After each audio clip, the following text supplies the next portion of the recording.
Welcome future ideans, I hope you all are doing very well. तो हमने एक series शुरू करी हुई थी ऑर्डिनरी डिफरेंशियल इक्वेशन के अंदर, जिसमें हम टॉपिक कर चुके थे इक्वेशन सॉल्वेबल फॉर पी तक। ठीक है, तो जो नेक्स्ट उसका टॉपिक है वो है इक्वेशन सॉल्वेबल फॉर वाई। ये हम आज डिस्कस करने वाले हैं। तो सबसे पहले इसके लिए हम एक जर्नल जो हमारे पास फॉर्म होती है ना, जर्नल जो हमारे पास एक फंक्शन दिया होता है, वो दिया होता है फंक्शन ऑफ एक्स वाई और पी की फॉर्म में। ये हमें फंक्शन दिया होता है। ठीक है, तो इक्वेशन सॉल्वेबल फॉर वाई का मतलब क्या है कि ऐसी इक्वेशन जिसको हम वाई के लिए सॉल्व कर पाएँ। ठीक है, अब हमें एक फंक्शन दे रखा है जिसके अंदर एक्स वाई और पी दिए हुए हैं। ठीक है, तो अगर इस फंक्शन को हम इस फॉर्म में रिप्रेजेंट कर पाएँ such that y is equals to some another function of x comma p, अगर हम इस तरह से एक फंक्शन को लिख पाएँ जिसमें हम y को जो है वो सेपरेट कर पाए और x और p का कोई अनदर फंक्शन आ जाए। ठीक है, तो इस टाइप की इक्वेशन को हम बोलते हैं कि ऐसी इक्वेशन जो है वो y के लिए सोल्वेबल है। ठीक है, तो y के लिए सोल्वेबल तो हमें पता चल गई, लेकिन कैसे उसको सोल्व करेंगे y के लिए वो हम अभी देख लेते हैं। तो स्टेप नंबर 1 तो यही है। स्टेप नंबर 2 के अंदर आपको क्या करना है, डिफ्रेंशिएट कर देना है with respect to x both side. दोनों साइड आप क्या करोगे, डिफ्रेंशिएट कर दोगे। जैसे मैंने डिफ्रेंशिएट किया तो इस साइड हो गया dy बाई डी एक्स, इस साइड जब डिफ्रेंशिएशन करेंगे तो ये बन जाएगा phi dash of x comma p। ठीक है, साथ में dp बाई dx भी हमारे पास आएगा क्योंकि p का डेरिवेटिव हम विद रिस्पेक्ट टू x करेंगे। ठीक है, तो ये स्टेप नंबर 2 के अंदर करना है। अब स्टेप नंबर 2 के अंदर आपको क्या करना है, जहाँ पे भी dy बाई dx है उसको सब्सटीट्यूट कर देना है p। ऑब्वियसली आपने इसको सेपरेट किया हुआ है, y को एक साइड में रखा हुआ है, तो एक साइड में dy बाई dx आएगा, राइट। सो उसको आप क्या सब्सटीट्यूट कर दोगे, p सब्सटीट्यूट कर दोगे। तो जैसे आपने उसको p सब्सटीट्यूट किया तो हमारे पास जो इक्वेशन है वो इस टाइप से बन गई। ठीक है, ये आपको स्टेप नंबर 2 के अंदर करना है। स्टेप नंबर 3 में क्या करना है, अब देखो इक्वेशन के अंदर p और x dp और dx दोनों इन्वॉल्व हैं, राइट। तो आपको क्या करना पड़ेगा, इसको जो डिफरेंशियल हमारे पास दे रखा है इसको हमें ख़त्म करना पड़ेगा। ख़त्म कैसे करेंगे, इसको इंटीग्रेट करके। तो आपको क्या करना है, अगर सेपरेशन ऑफ वेरिएबल लग रहा है, कई क्वेश्चंस ऐसे होते हैं जिसके अंदर आपको आपकी जो p की टर्म है और x की टर्म जो है वो उनको सेपरेट करना काफ़ी इजी होता है। अगर ऐसा है तो आप क्या कर लोगे, p dp वालों को एक साइड, x और dx वालों को एक साइड, और दोनों साइड में क्या कर दोगे, स्टेप नंबर थर्ड में दोनों साइड इंटीग्रेट कर दोगे। जैसे ही आपने इंटीग्रेट किया तो आपके पास क्या मिल जाएगा, आपको एक फंक्शन मिल जाएगा जिसमें p और x जो है, मतलब सम अनदर फंक्शन ले लो, कुछ ऐसा फंक्शन आपको मिल जाएगा। ठीक है, p is equals to some function in x। अब ये वाली वैल्यू जो है ये आप स्टेप नंबर 1 के अंदर सब्सटीट्यूट कर दोगे and you get the answer. क्योंकि आंसर में आपका p तो अभी गायब हो जाएगा, राइट, क्योंकि p को आपने क्या किया, एलिमिनेट कर दिया ना, x की फॉर्म में उसकी वैल्यू निकाली और वहाँ पे सब्सटीट्यूट कर दिया। तो आपका जो पूरा फंक्शन है वो आपके पास आ जाएगा y is equals to some function in x। तो ये आपके पास, और यहाँ पे सच कांस्टेंट भी आएगा, ये भी आपको ध्यान रखना है क्योंकि जब आप इंटीग्रेट करोगे तो वहाँ पे एक कांस्टेंट ऑफ इंटीग्रेशन भी आएगा, राइट। तो आपका जो आंसर आएगा वो किसी एक फंक्शन की फॉर्म में आएगा जिसमें, मतलब function of x comma c लिख लो तो ज़्यादा बेटर है। तो आपके पास सॉल्यूशन जो है वो कुछ इस टाइप का जाएगा। अब देखो गिवन इक्वेशन थी x y एंड p में, आपका जो सॉल्यूशन आएगा वो x y एंड c में आ जाएगा। ठीक है, एक चीज़ ध्यान देने की ज़रूरत है, जब आप स्टेप नंबर 1 परफॉर्म कर लेते हो तो जब स्टेप नंबर 2 पे आपकी बारी आती है ना, तो यहाँ पे ना कई क्वेश्चंस ऐसे होते हैं जिसमें हम p और x को सेपरेट नहीं कर पाते। ठीक है, तो उनके लिए एक अलग मेथड हमें अप्लाई करना होता है। ठीक है, उनके लिए सॉल्यूशंस जो हैं वो इस फॉर्म में नहीं आता, मतलब हम p को जो एलिमिनेट है वो नहीं कर पाते। तो उस केस में हमारा क्या होता है, उस केस में आंसर आता है x बराबर सम फंक्शन ऑफ x जो है वो p और c की फॉर्म में आता है, एंड सिमिलरली y जो है वो आता है some another function in form of p and c।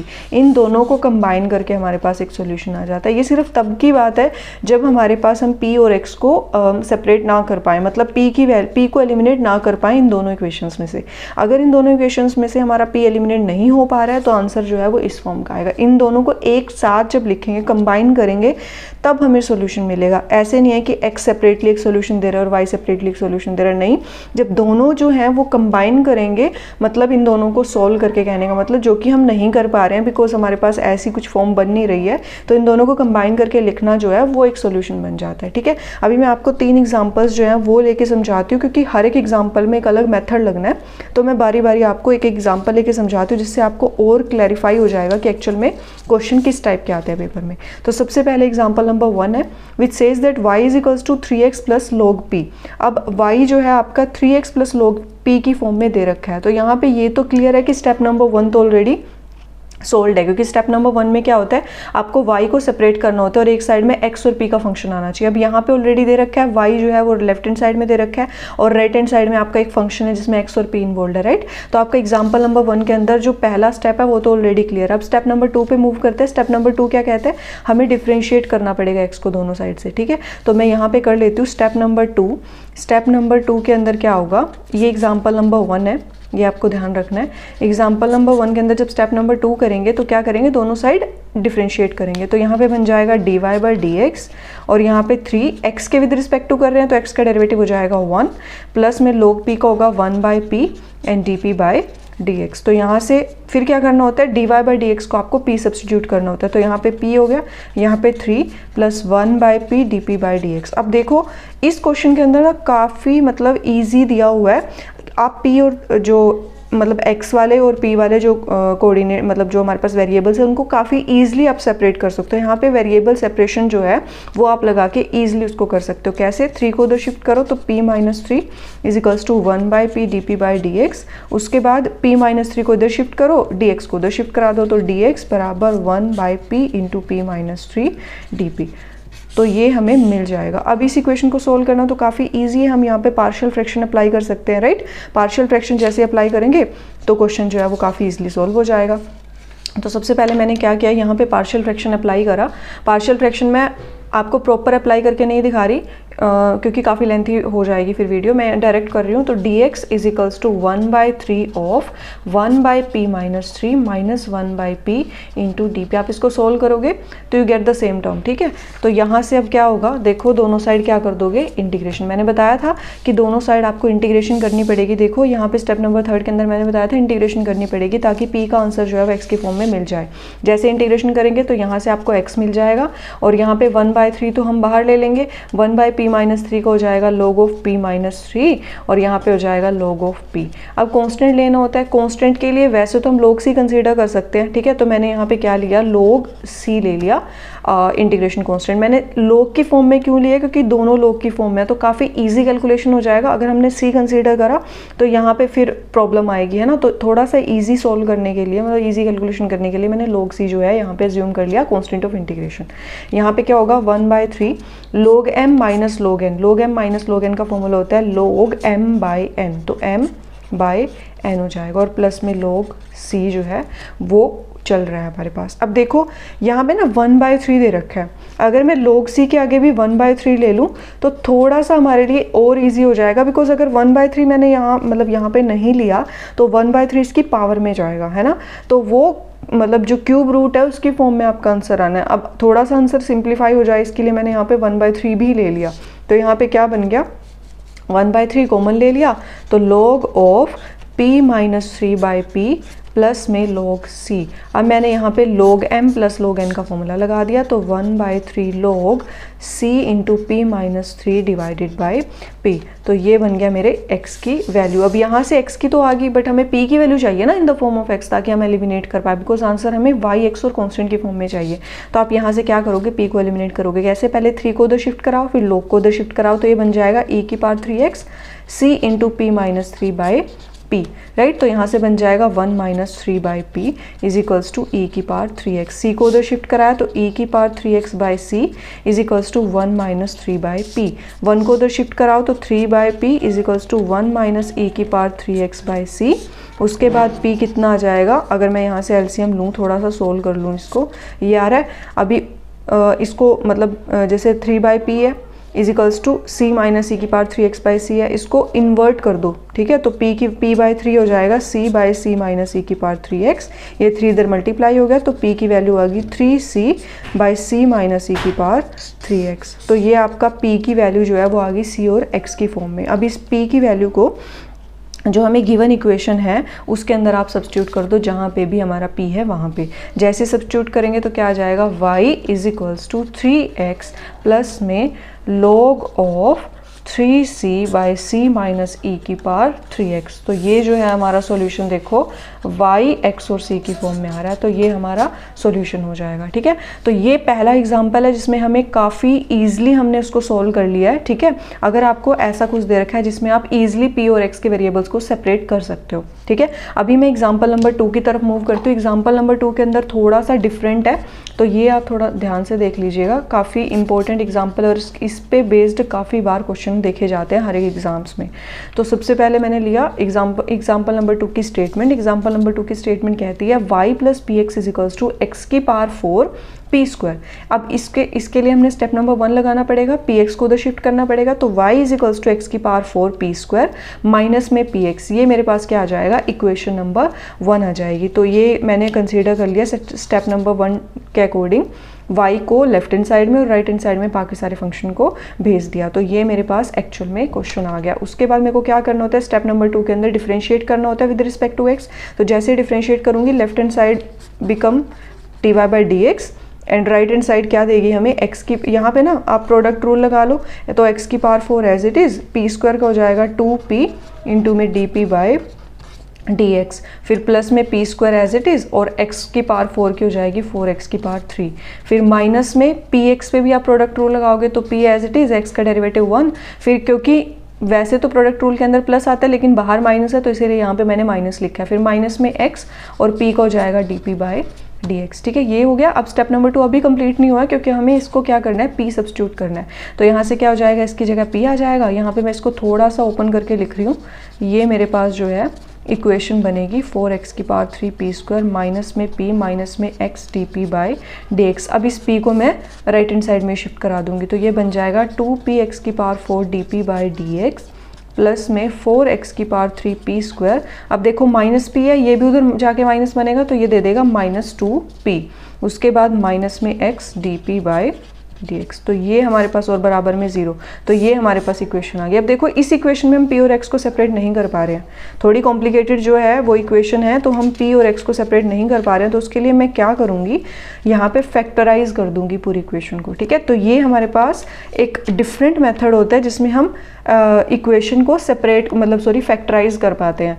अगर कोई ऐसी आपके पास इक्वेशन आ रही है जिसमें फैक्टर्स बन रहे हैं तो उसको आपको किस हिसाब से करना है वो मैं आपको बता देती हूँ। देखो यहाँ पे हम फैक्टर बना लेंगे, पहली दो टर्म्स में से हमारे पास 2x की पावर 3 और p कॉमन आ रहा है।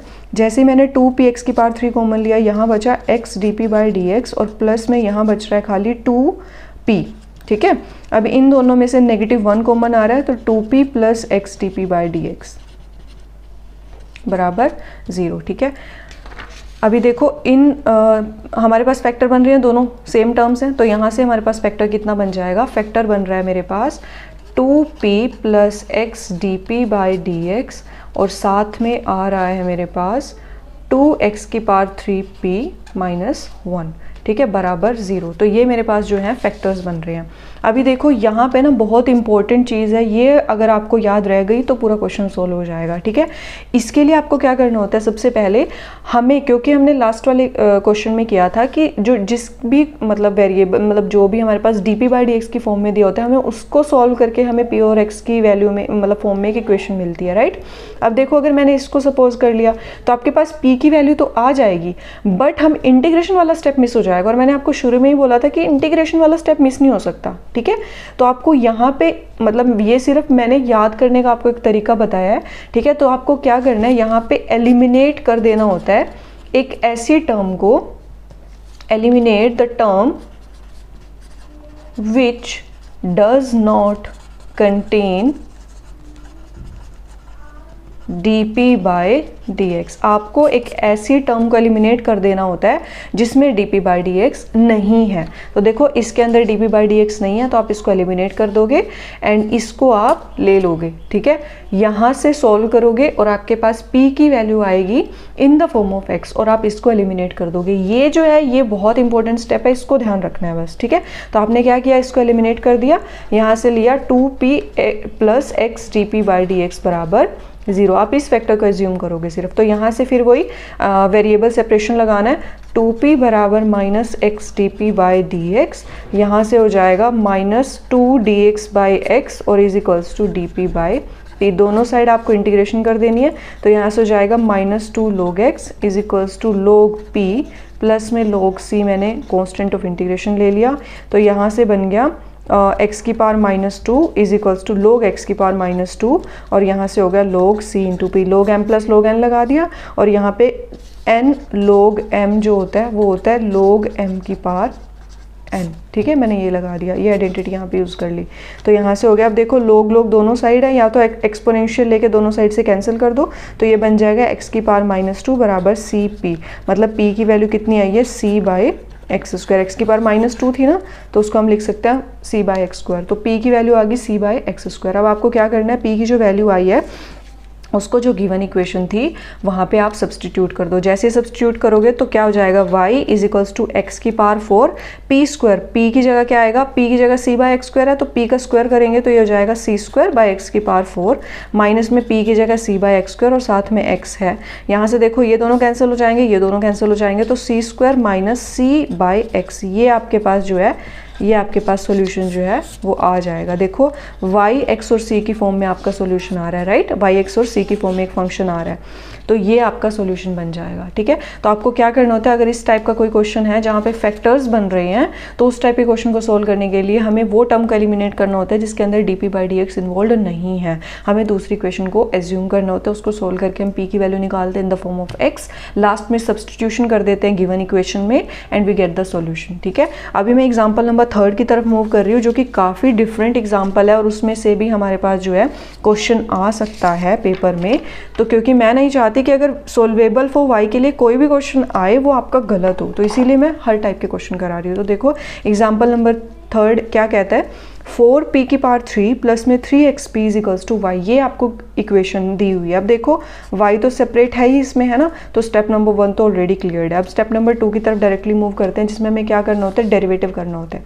तो डेरिवेटिव करते हैं, y का डेरिवेटिव हो जाएगा dy by D x is equal to में 4p की पावर 3 का कितना होगा, 12p स्क्वायर और साथ में dp बाई dx, फिर प्लस में 3xp पे हम क्या लगाएंगे, प्रोडक्ट रूल लगाएंगे, तो x dp by dx plus में p एज इट इज़ और x का डेरिवेटिव हो जाएगा 1।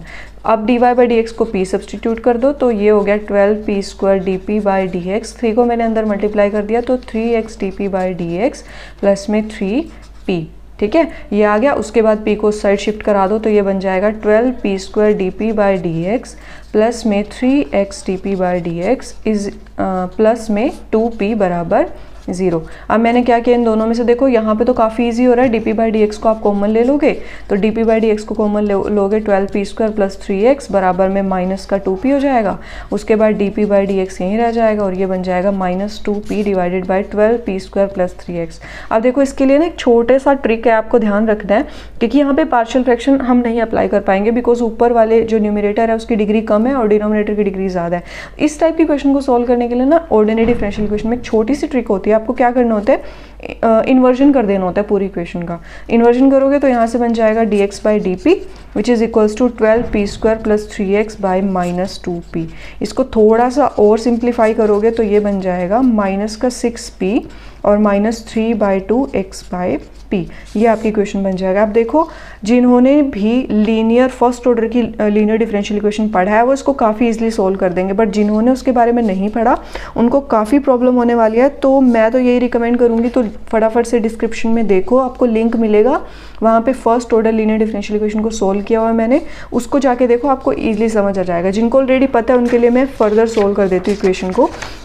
ये इक्वेशन आगे हमारे पास है ना, तो इस टर्म को मैं इस साइड में शिफ्ट करा दूंगी तो ये बन जाएगा मेरे पास, देख लो एक बारी, ये बन जाएगा मेरे पास dx by d p plus में 3 by 2x by p is equals to minus का 6p। अब ये जो है ना ये इस फॉर्म की इक्वेशन होगी, D Y by D X plus में P Y is equals to Q. ये इस टाइप की इक्वेशन होती है हमारे पास y और x की फॉर्म में, फर्स्ट ऑर्डर की लीनियर डिफरेंशियल इक्वेशन बोलते हैं। बस फ़र्क ये है यहाँ पे y जो है वो डिपेंडेंट वेरिएबल होता है, यहाँ पे x डिपेंडेंट दे रखा है, ये वहाँ पे जो x होता है वो इंडिपेंडेंट होता है, यहाँ पे p इंडिपेंडेंट है, राइट। तो इस टाइप की इक्वेशन को कैसे सोल्व किया जाता है वो प्लीज़ आप लोग वीडियो जाके देखिए, मैं आपको लिंक प्रोवाइड करा दूंगी। मैं डायरेक्टली यहाँ पे कर रही हूँ। इंटीग्रेशन फैक्टर हमारे पास आ जाएगा e raise to the power 3 by 2 p into d p is equals to, अब यहाँ पे इंटीग्रेशन करेंगे तो e की पावर 3/2 log p हो जाएगा। यहाँ से सोल्व करेंगे तो देखो 3/2 पावर इधर चली जाएगी तो e की पावर log p की पावर 3/2, log और e जो है वो एक दूसरे के रेसिप्रोकेट फंक्शन होते हैं, तो यहाँ से क्या आ जाएगा p की पावर 3/2।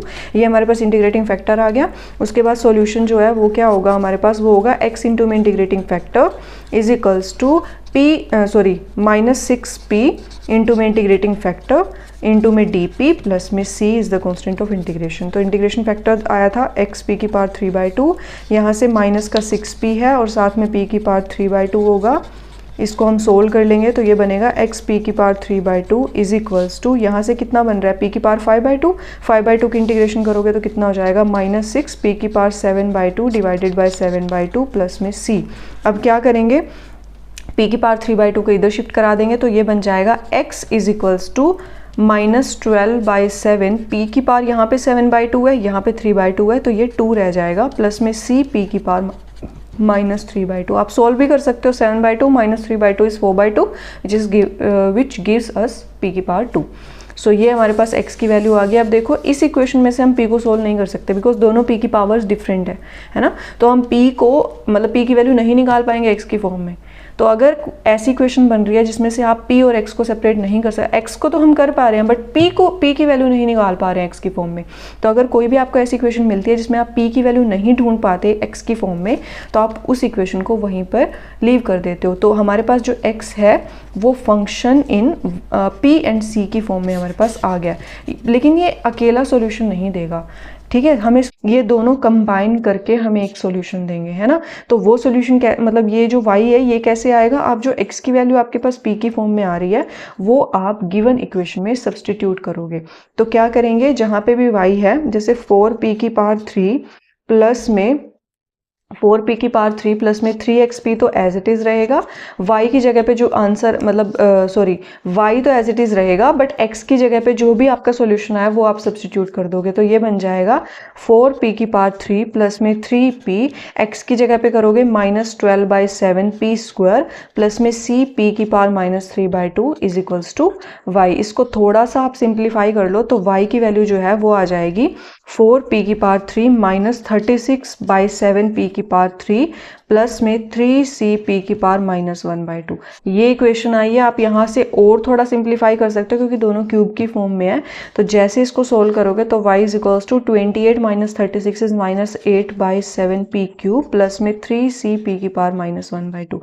तो ये आपके पास आ जाएगी y की वैल्यू। अब क्या करना है, अब आपको दोनों को कंबाइन करके लिखना है और वो आपको सोल्यूशन दे देंगे। मतलब जो सोल्यूशन आएगा वो क्या आएगा, वो आएगा x is equals to -12/7p की पावर 2 प्लस में cp की power -3/2 and y is equals to -8/7p3 plus में 3cp की power -1/2।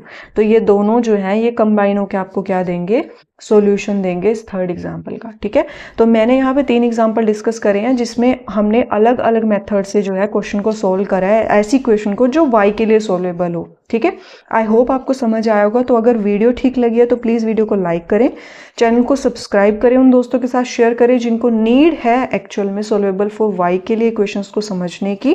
Thank you so much for watching the whole video. Next video में हम डिस्कस करेंगे solvable for x। Thank you.